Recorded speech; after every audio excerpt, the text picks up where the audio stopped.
Atos 19, a partir do versículo de número 24, lemos assim: porque certo ourives por nome Demétrio, que fazia da prata miniaturas do templo de Diana, proporcionava não pequeno negócio aos artífices, os quais ele ajuntou, bem como os oficiais de obras semelhantes, e disse: senhores, vós bem sabeis que desta indústria vos vem a prosperidade, e estáis vendo e ouvindo que não é só em Éfeso, mas em quase toda a Ásia, este Paulo tem persuadido e desviado muita gente, dizendo não serem deuses os que são feitos por mãos humanas.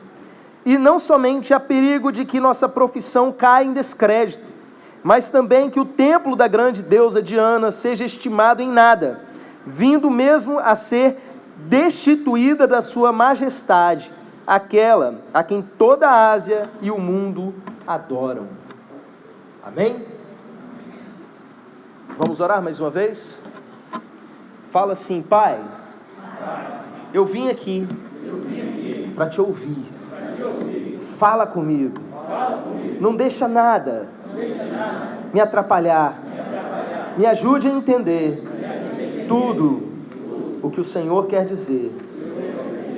No nome de Jesus. Amém. Irmãos, nós lemos aqui um pedacinho de uma história. E para vocês entenderem o todo, eu preciso contar para vocês o que aconteceu antes e até um pouquinho depois desse texto que nós lemos.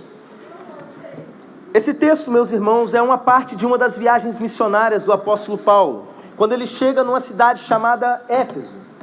E ali naquela cidade existia uma das grandes maravilhas do mundo antigo, que era um templo a uma deusa chamada Diana. E eu vou optar por chamar Diana pela maneira que originalmente ela é escrita no Novo Testamento, não na tradução, que é Artemis, porque nós temos pelo menos 2 Dianas na nossa igreja, e eu vou me sentir mais à vontade falando dessa entidade, me referindo a Artemis, amém? Algumas traduções, inclusive, trazem diretamente dessa forma. O apóstolo Paulo chegou ali naquela cidade, e ele encontrou ali algumas pessoas que conheciam Jesus, mas não tinham sido ainda batizadas. E vocês sabem, meus irmãos, que na igreja de Jesus, você passar pelo batismo é algo fundamental. É a chance que você tem de contar para o mundo aquilo que aconteceu com você, e não só isso, mas ao mesmo tempo, você obedecer aquilo que Jesus mandou. E aí, ele explica para aqueles homens que tinham sido batizados só no batismo de João, o que era o batismo, batiza aqueles homens, ora com eles, e aqueles homens são batizados com o Espírito Santo de Deus, e começam a falar em línguas. Eram ali uns 12 homens. O apóstolo Paulo passa mais um tempo naquela cidade pregando. Ele passa mais ou menos uns 2 anos ali pregando a palavra de Deus. Essa igreja depois vai se tornar uma grande igreja no Novo Testamento, citada inclusive lá no livro de Apocalipse. Mas acontecem alguns fatos curiosos aqui nesse período em que essas coisas estão acontecendo. Eles tiravam os aventais do apóstolo Paulo e levavam até pessoas que estavam doentes ou endemoniadas. E só o fato desses aventais chegarem até essas pessoas eram curadas, e essas pessoas que estavam endemoniadas eram libertas. Vários sinais, vários milagres vão acontecendo ali no meio daquelas pessoas. E muitas pessoas começam a se converter. Mas que tipo de conversão a gente está falando? Eu não estou falando de passar a crente, como alguns nos dias de hoje têm um entendimento. Estou falando de uma ruptura completa que algumas pessoas começaram a ter, vindo a público, no meio daquela cultura estranha, pagã, que adorava outras entidades, e falando: a partir de agora eu não adoro mais esses deuses, eu adoro Jesus. Se batizando ali publicamente, confessando publicamente a sua fé, e não só isso, iam a público e começavam a confessar os seus pecados, e começavam a pegar livros de magia que eles tinham, entendendo como, dentro agora da cosmovisão cristã, que na verdade eles estavam lidando com demônios ao invocar aquele tipo de magia, e eles começaram ali a queimar aquilo. Irmãos, livro era uma coisa muito cara naqueles tempos. Um livro era valor de um carro nos dias de hoje, e eles fizeram uma montoeira. Eu não parei agora para fazer o cálculo para essa mensagem, mas eu já fiz. Se você quiser parar para fazer, foi um valor exorbitante em dinheiro que aquelas pessoas queimaram, porque aquilo para eles não significava mais nada. algumas coisas começaram a acontecer ali no meio, até outras pessoas, você vê ali, tentando expulsar demônio, inclusive se dando mal, por não serem discípulos autênticos de Jesus.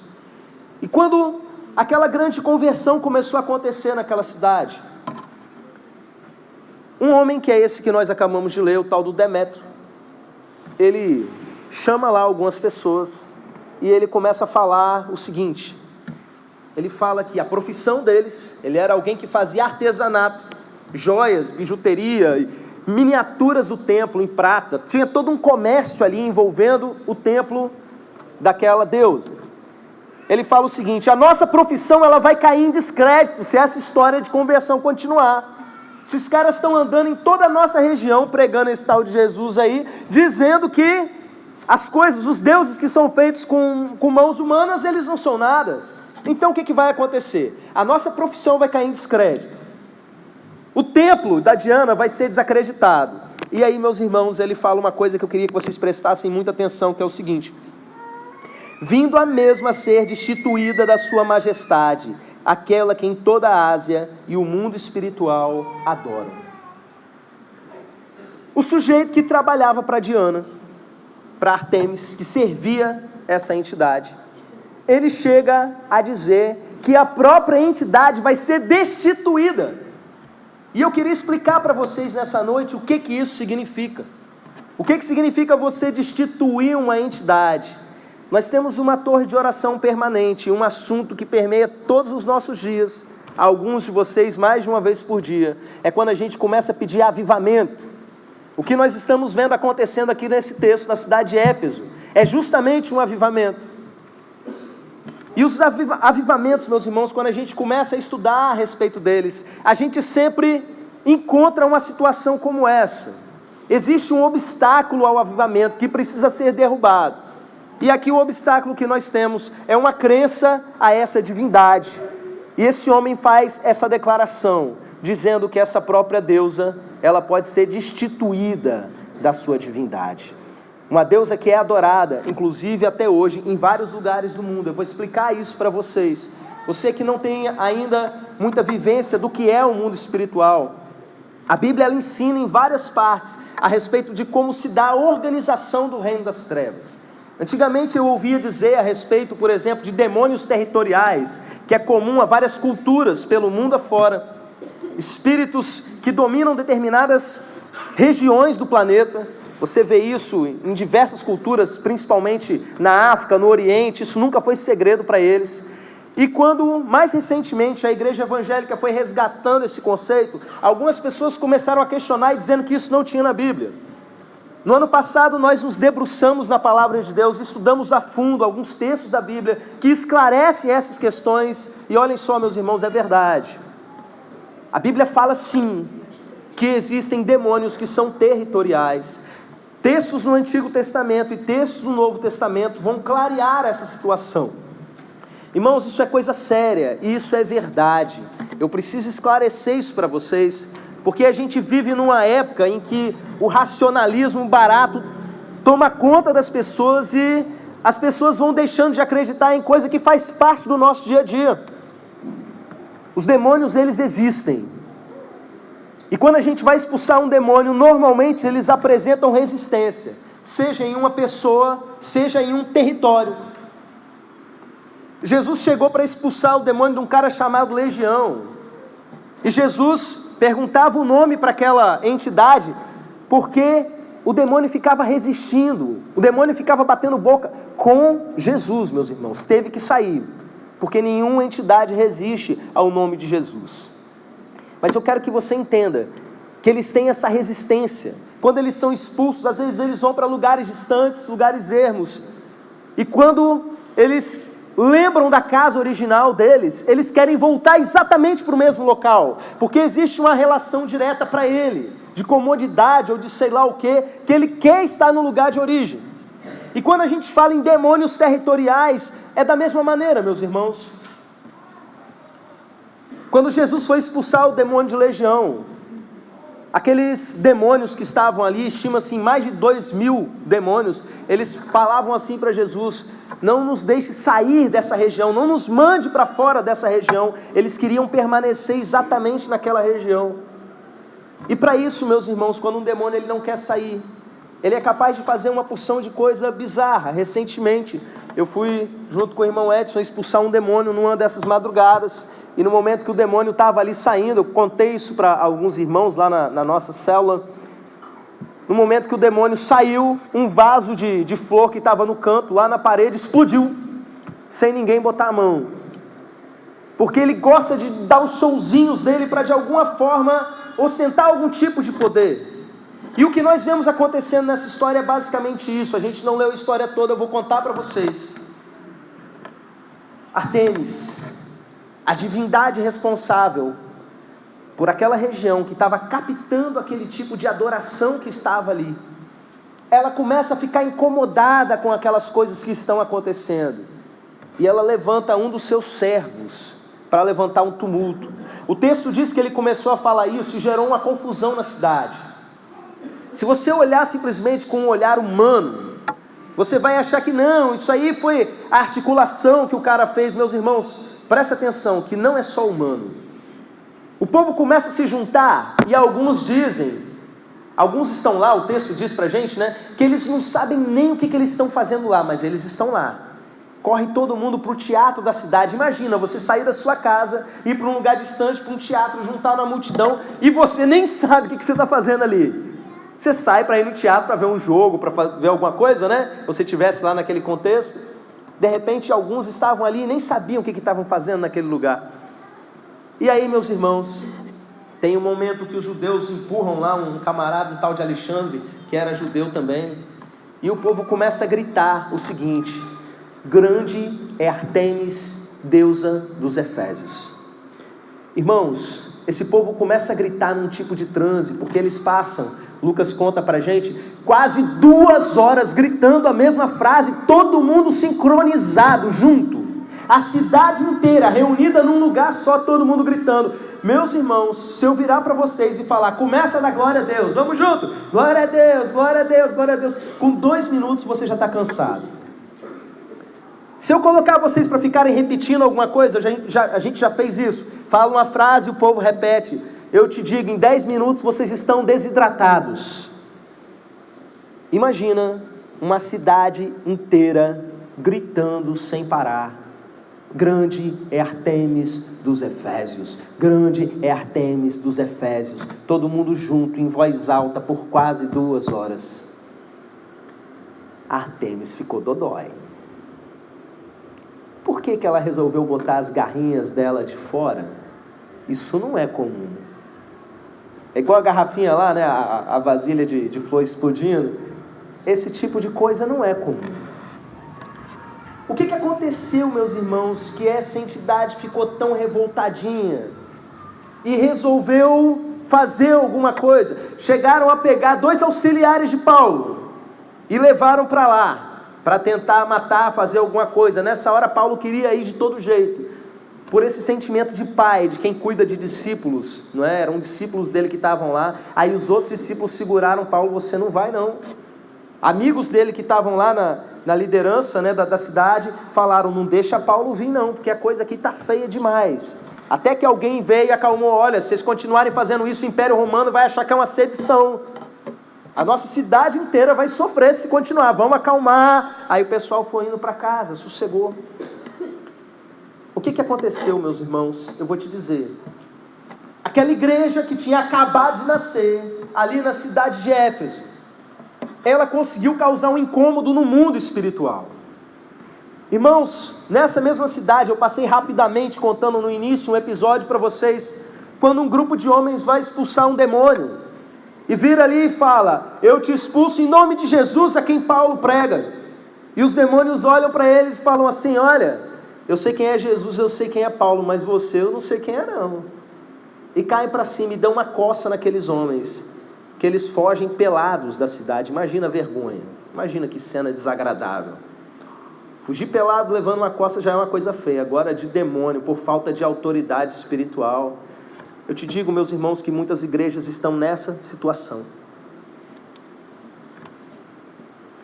Muitas igrejas estão apanhando no mundo espiritual, porque não entenderam uma coisa, os princípios, não viveram umas coisas que aqui a igreja de Éfeso viveu.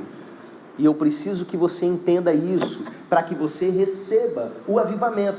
No início do culto eu falei para vocês que algumas coisas, para elas virem sobre a nossa vida, certos tratamentos precisam acontecer. E eu sei que numa hora como essa, um tanto de crentão religioso começa a falar: é verdade mesmo, pastor, estou falando que tem um monte de coisa errada nessa igreja, e agora eu quero ver, vai falar mal dos meus irmãos. Não, estou falando de você. Esse avivamento começou com 12 pessoas que receberam o batismo com o Espírito Santo, começaram a orar em línguas lá, no iniciozinho. Avivamento não precisa de um tanto de gente, precisa de pelo menos uma pessoa com essa disposição. E se existem coisas que a nossa igreja precisa ser tratada, você precisa entender primeiramente que você é a pessoa que precisa ser tratada. Você quer um avivamento para a sua igreja, o avivamento precisa vir para você. Toda vez que você estiver na sua torre de oração, orando por um avivamento sobre a nossa igreja, peça um avivamento sobre a sua vida.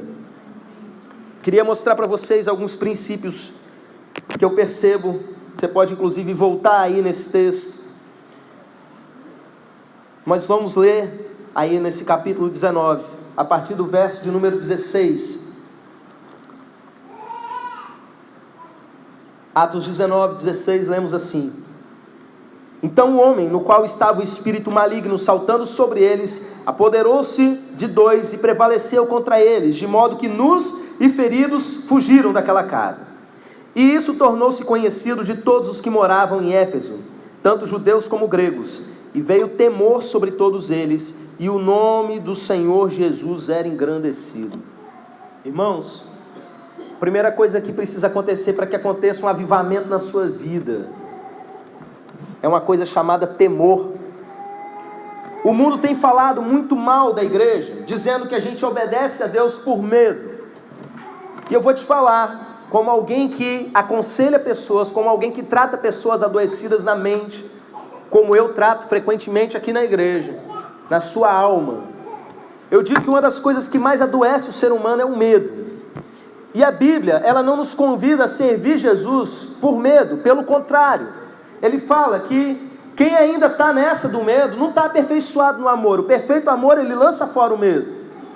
Imagina, eu já falei isso para vocês, se eu ficasse casado com a minha esposa porque eu tenho medo dela, tem alguma coisa errada nesse relacionamento, amém? Eu tenho que ficar com ela porque eu a amo. E com Jesus da mesma maneira. Mas existe um princípio bíblico de temor, meus irmãos, que ele é saudável. O temor do Senhor é o princípio da sabedoria, a Bíblia ensina. Uma pessoa que é inteligente espiritualmente, ela não brinca com Deus. Irmãos, tem uma porção de gente permanecendo no erro, sendo conhecedor da palavra. Existe uma porção de gente que sabe quem é Deus, sabe que Ele é real, e que essas coisas que estão escritas na Bíblia são reais, sabe de tudo isso, e vive uma vida como se Deus não existisse. Eu fico me perguntando, será que fulano de tal, será que a irmã fulano não tem medo de um raio cair na cabeça? A gente está falando de Deus, aquele que pode fazer qualquer coisa. E aí quando qualquer coisa começa a acontecer, aí começa a se lembrar de Deus. Porque normalmente esse é o último recurso para Deus. Quando Ele percebe que a pessoa ela não vai entender, ela começa a mandar algumas coisas mais fortes, para ver se um pingo de temor, um pouco de vergonha na cara começa a aparecer. Irmãos, o texto continua dizendo assim: e muitos dos que haviam crido vinham confessando. Vou parar até aí. Existem pessoas que querem servir a Jesus sem confessar publicamente. Não querem mostrar para todo mundo que são de Jesus. Haviam pessoas que seguiam Jesus na época do ministério terreno dele, que se comportavam dessa maneira. Nicodemos, José de Arimateia, tinham medo de virar para os amigos do Sinédrio e falar: não, eu sou discípulo de Jesus também. E meus irmãos, quantas pessoas estão vivendo uma vida dessa maneira, sem virar e contar para as pessoas com quem convive, para os seus amigos, para o mundo aí fora, que você é de Jesus. Semana passada a gente teve uma sequência de batismos aqui na igreja, que coisa linda. Todo mundo, irmão Cairo, da sua escola, da sua sala de aula, poder ver o Cairo se batizou na igreja batista. Ele é um garoto de Deus, ele é uma pessoa temente a Deus e ele não tem vergonha de mostrar isso para ninguém. Ele foi obediente àquilo que Jesus mandou. Irmãos, para que um avivamento aconteça, aquele povo que se diz crente, tem que viver na prática, confessando isso publicamente, que é de Jesus, sim. Eu não estou falando para você virar uma mala sem alça nas redes sociais, não. Porque eu vou te falar, misericórdia, do que eu recebo por dia de versículo bíblico de crente. O pessoal pensa que pastor não tem Bíblia, né? Tem uma irmã que todo dia me manda uma porção, às vezes eu paro para abrir, que eu parei de abrir, tá? Bom dia! Aqui é a bispa Fulana, eu tenho uma mensagem de Jesus para você. Ai, meu Deus! Eu tiro um negócio desse. Fica entupindo rede social dessas coisas, não é disso que eu estou falando. Eu estou falando de você, a sério, com as pessoas que convivem com você na prática, no seu dia a dia. Você demonstrar publicamente, você confessar que você é de Jesus, as pessoas ao seu redor saberem quem você é.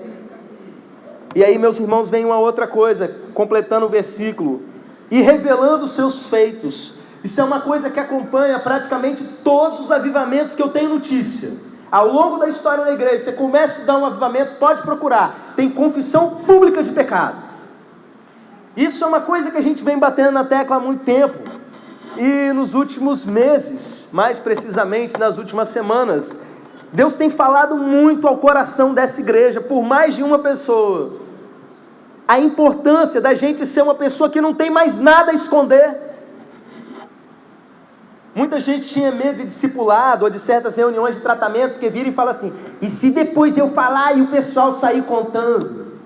Isso significa que você é uma pessoa que ainda tem muito medo dentro de você.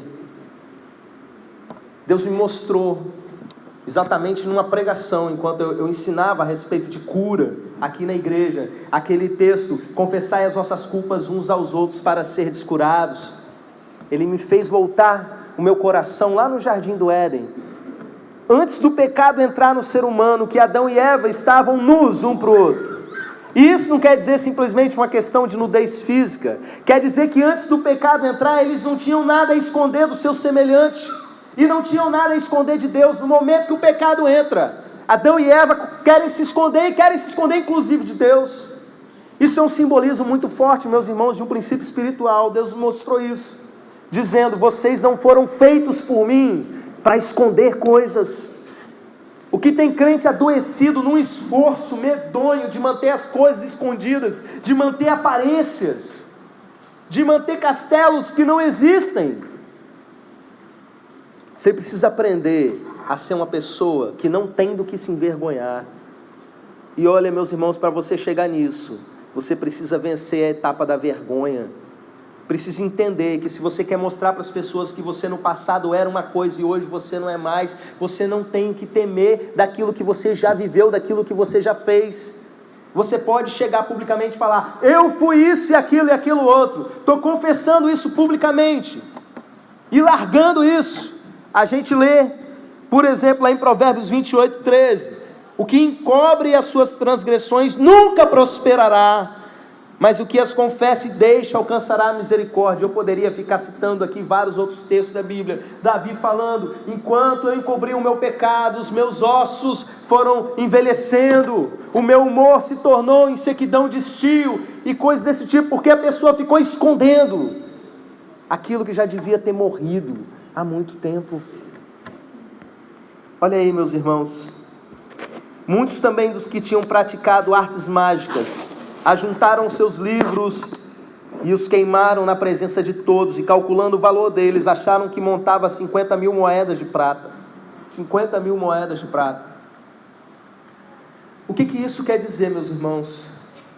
Aquelas pessoas pegaram aqueles itens que representavam coisas da sua vida passada, daquilo que eles tinham virado as costas, E eles não simplesmente se desfizeram. Eles poderiam ter vendido e tido esse valor. É curioso que Lucas tenha registrado que o pessoal parou para contar o valor, não é? Porque esse povo ia estar rico, 50 mil moedas de prata, mas aquilo que não é bom para mim, aquilo que eu não quero para mim, eu não quero para vocês. Se Jesus entrou na minha vida de verdade, eu sei que uma determinada coisa me faz mal, eu não quero isso para vocês. Essas pessoas não estavam mais preocupadas com dinheiro. O pessoal que servia Artemis, a raiz toda do problema era dinheiro. Não, a gente vai parar de vender os nossos souvenirs. Eles estavam preocupados com dinheiro, mas o povo de Deus não estava mais, era um povo desprendido. Queima aquilo que te prende a Satanás. Tem muita gente dizendo que virou as costas para o pecado, guardando dentro da sua casa coisas que permitem que ele possa voltar para o pecado. Mantendo relacionamentos, muitas vezes, que vão levar você de volta para o pecado. E chega aqui num domingo, atende um apelo. E naquele momento realmente quer servir ao Senhor, mas quando chega em casa, não quer ter a firmeza de pegar todo o material de pornografia e deletar. De pegar todo aquele monte de bebida alcoólica que tem lá e jogar no vaso, jogar no lixo. E não tem coragem de desfazer certos relacionamentos que inevitavelmente vão levar você de volta para o mesmo caminho de pecado. É tempo de queimar os livros, meus irmãos. É tempo de romper com aquilo que nos prendia. Olha, meus irmãos, existem igrejas que não fazem nem cosquinha na potestade, quanto mais ameaçar destronar aquela potestade. Você sabe por quê? Porque ela está mandando dentro da igreja. Como está mandando no pastor? Está mandando em todas as pessoas. Em pessoas que querem continuar vivendo na correnteza, seguindo o padrão desse mundo, vivendo exatamente da mesma maneira que o pessoal lá de fora vive. Esse mês passado eu fui convidado para pregar numa igreja, foi até o irmão Rafael foi comigo, e era mês de jovens, na igreja batista normalmente tem essa tradição, né, do mês de agosto ser mês dos jovens. E aí eu cheguei lá, o tema do mês era o versículo que eu aprendi quando eu era criança, que falava assim, e não vos conformeis com esse mundo, mas transformai-vos pela renovação da vossa mente, para que experimenteis qual seja a boa, agradável e perfeita vontade de Deus. Irmã sabe também, né, o versículo de cor. Quem é criado na igreja batista viu esse versículo ser usado para jovens muitas e muitas vezes. Aí eu fiquei me perguntando, tem jovem nesse texto? Não tem não. Por quê? É para impedir que o jovem faça tanta besteira. O texto fala assim, para que experimenteis qual seja a boa, agradável e perfeita vontade de Deus. Aí foi me cair a ficha. Por que o Espírito Santo colocava isso no coração das pessoas que iam dirigir o trabalho com jovens? Irmãos, quando a gente não se conforma com o padrão desse mundo, e a palavra conformar significa assumir a forma do padrão desse mundo, das potestades desse mundo, das forças demoníacas desse mundo, a gente experimenta uma coisa preciosa chamada vontade de Deus. E quando você começa a experimentar desde cedo na sua vida, a sua vida é totalmente diferente. O problema é que as pessoas querem se amoldar ao padrão do mundo e não ao padrão de Deus, e deixam de experimentar. E para minha tristeza, meus irmãos, muitos vão perdendo totalmente a noção. Esse ano eu aconselhava um casal de jovens falando assim, olha, já desconfiei, bati o olho, entendi ali o que estava acontecendo. Eu comecei a falar para eles tomarem cuidado, para não comer a merenda antes do recreio, se é que você entende a metáfora. Irmãos, eu expliquei uma porção de coisa para eles. Olha, você sabe o que eles fizeram? Mais uma vez, mais um casal da igreja meteu os pés pelas mãos e outras coisas. E olha, largaram os pais, juntaram os trapinhos e na verdade já estavam vivendo conforme o padrão desse mundo há muito tempo. Você sabe o que é triste nessa história? Eles não vão experimentar nessa área da vida dele a boa, agradável e perfeita vontade de Deus nunca mais. Eles podem consertar, eles podem se arrepender, eles podem começar daqui para frente ter uma vida nova, mas aquilo que eles poderiam ter vivido nessa área da vida acabou. Aquilo que poderia ter sido experimentado de bom, agradável e perfeito não tem mais, porque eles não viveram conforme Deus, viveram na forma do mundo. E assim, meus irmãos, não é só para os solteiros, não, é para todo mundo. Quanta coisa as pessoas vão vivendo e vão vivendo dentro do padrão desse mundo e deixando de experimentar aquilo que é bom, agradável e perfeito, que é a vontade de Deus. Olha, a pessoa vai lá e não tem dinheiro para pagar a conta de luz, é verdade, que coisa triste. Volta e meia alguém vem pedir socorro nesse sentido. Eu já passei por situação desse tipo, algumas vezes ao longo da minha vida, porque muitas vezes a gente se vê em situações realmente complicadas. Aí você sabe o que alguns crentes fazem? Gato. É tipo assim, eu não tenho dinheiro para pagar, então o que eu vou fazer? Eu vou roubar, como eu sou esperto. Burro, burrão. Você está resolvendo um problema ali na hora, mas o que você está causando? Você está sendo um ladrão. Aí começa a inventar coisa para tentar conciliar a sua própria consciência, né? Não, mas Deus sabe de todas as coisas. É justamente por isso, meu filho. Imagina Deus vendo você no escuro, porque você foi macho o suficiente para manter a palavra e dizer: não sou mais ladrão. Aquele que roubava já não rouba mais. Agora a minha vida é desse jeito aqui. Imagina o seu pai vendo você naquela situação. Você não acha que Ele vai te honrar, pelo amor de Deus? E meus irmãos, são tantas e tantas situações que a gente poderia ficar aqui levantando nessa situação. Quanta gente está vivendo na mentira para escapar de situações.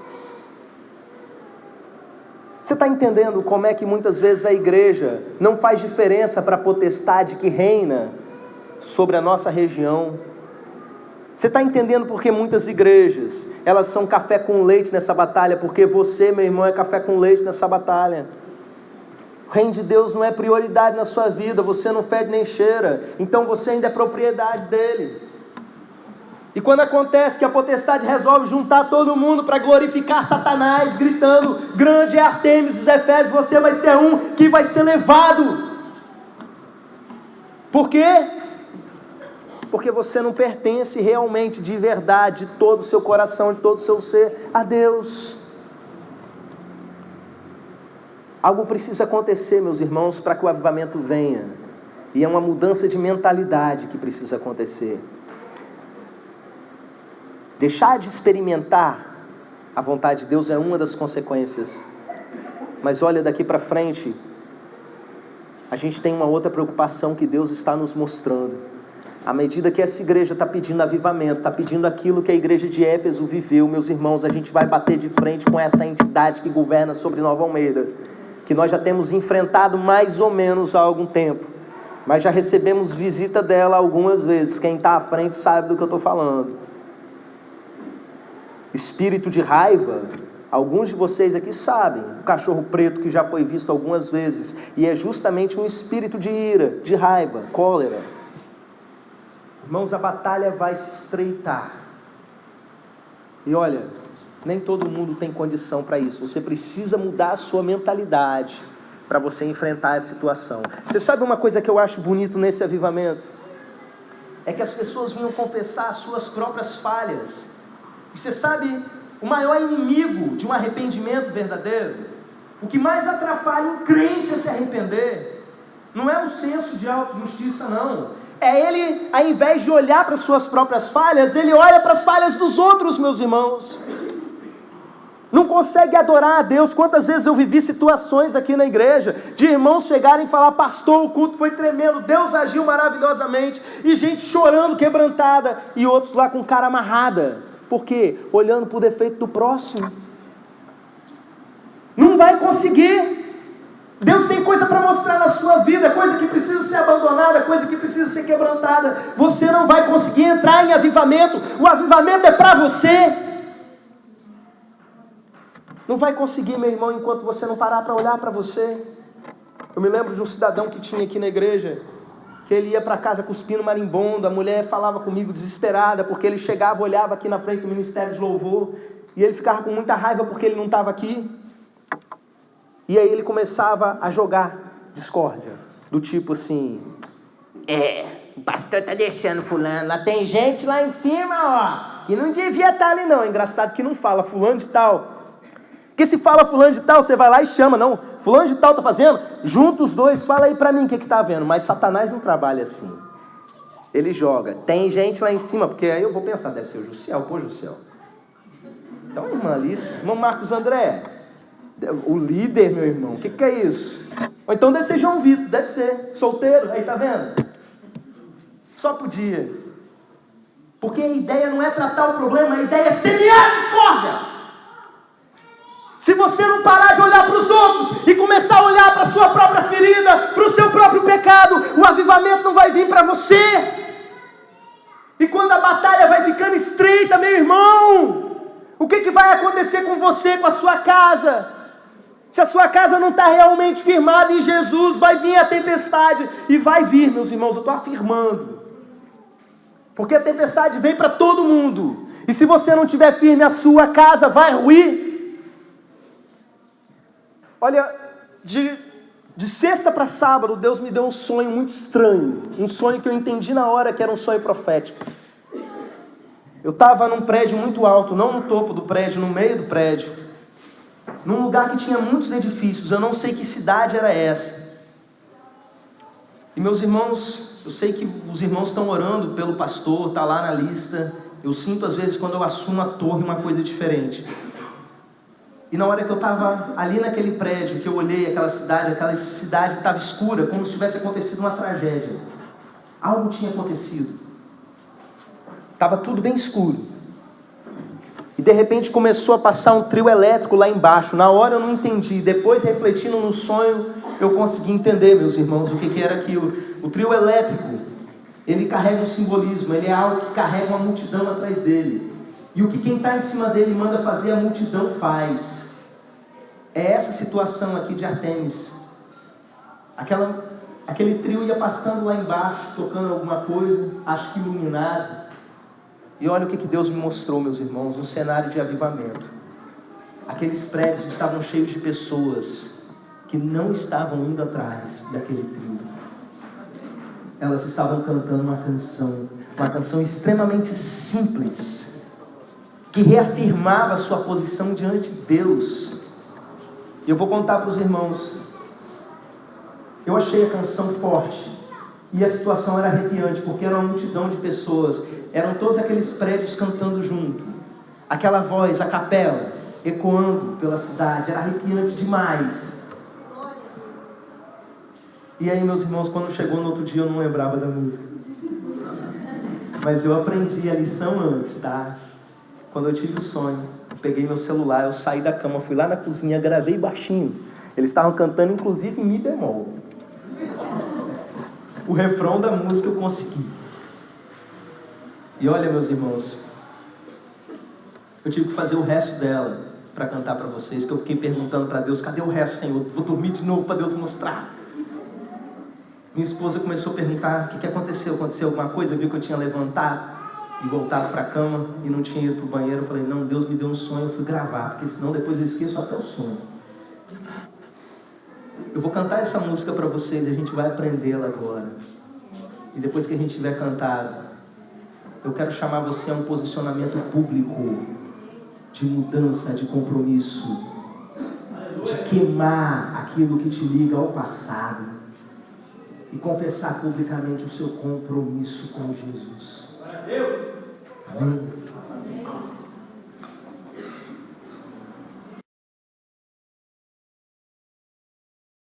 Eu continuarei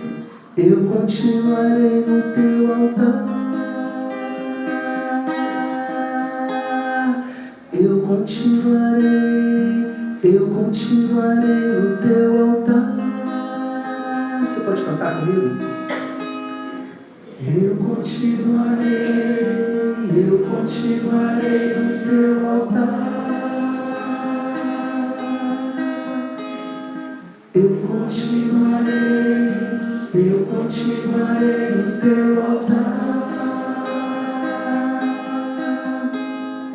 Mesmo se o mundo ao meu redor segue em outra direção,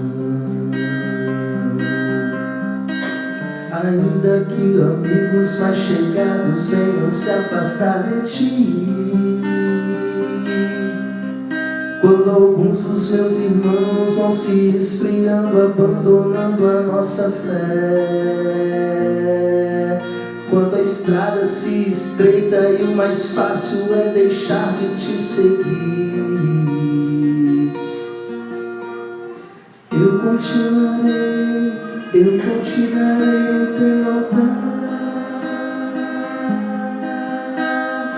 Eu continuarei no teu altar. Eu continuarei no teu altar. Vamos colocar de pé. Eu continuarei no teu altar. Mesmo se o mundo ao meu redor segue em outra direção, ainda que os amigos mais chegados venham se afastar de ti, quando alguns dos meus irmãos vão se esfriando, abandonando a nossa fé, quando a estrada se estreita e é mais fácil deixar de te seguir, eu continuarei no teu altar a te servir, Jesus. Eu continuarei no teu altar a te servir, Jesus. Eu continuarei no teu altar a te servir, Jesus. Eu continuarei no teu altar.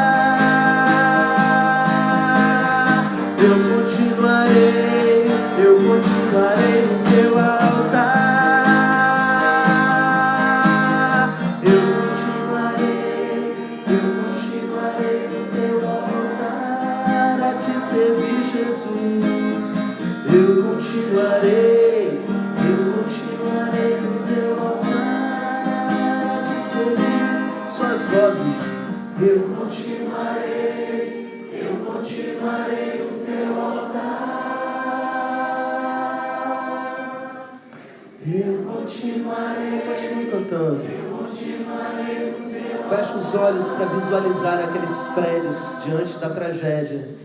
Eu continuarei. Uma multidão em avivamento, dizendo: eu não vou seguir o curso desse mundo. Eu não vou seguir aquilo que a potestade quer que eu siga. Vai levantando a sua voz, declara isso no mundo espiritual. Eu continuarei no teu altar a te servir, Jesus. Eu continuarei no teu altar. Quero convidar você a tomar um posicionamento como aquelas pessoas ali na cidade de Éfeso. Continua cantando. Como as pessoas da visão que Deus me deu, naqueles prédios em meio à tragédia, que não se dobraram. Eu quero convidar você a acertar a sua vida com Deus, acertar e reafirmar o seu compromisso com Ele, colocando o reino dele em primeiro lugar na sua vida, estando disposto a tudo aquilo que Ele mandar você fazer. Não é tempo de você olhar para o outro, não é tempo de você se justificar na sua mente, de ficar magoado com uma coisa, com outra, cheio de ira por uma coisa ou outra, com falta de perdão por uma coisa ou outra. Entre em avivamento, meu irmão. O avivamento precisa começar em você. Eu continuarei no teu altar. Você quer nesse momento afirmar ou reafirmar o seu compromisso com Jesus, o seu romper com as forças desse mundo, nós cantamos, saia do seu lugar e venha aqui à frente para a gente orar junto.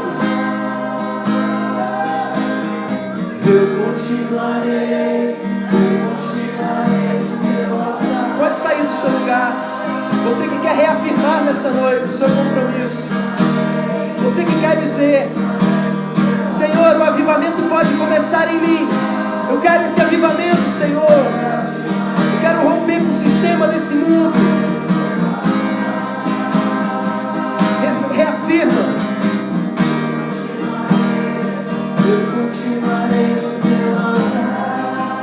Eu estou tocando, eu estou no microfone, mas eu estou aí na frente também, afirmando diante de Deus que eu estou junto.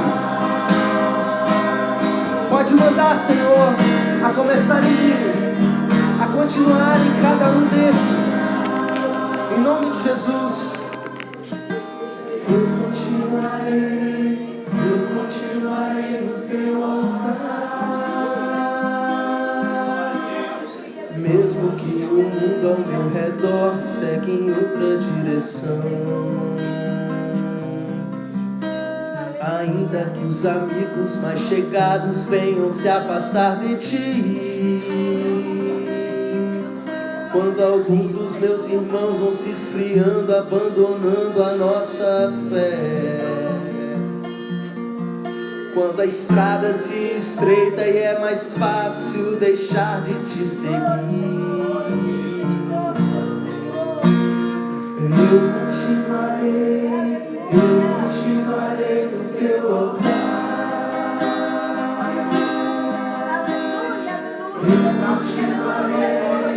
Eu continuarei no teu altar a te servir, Jesus, a te servir.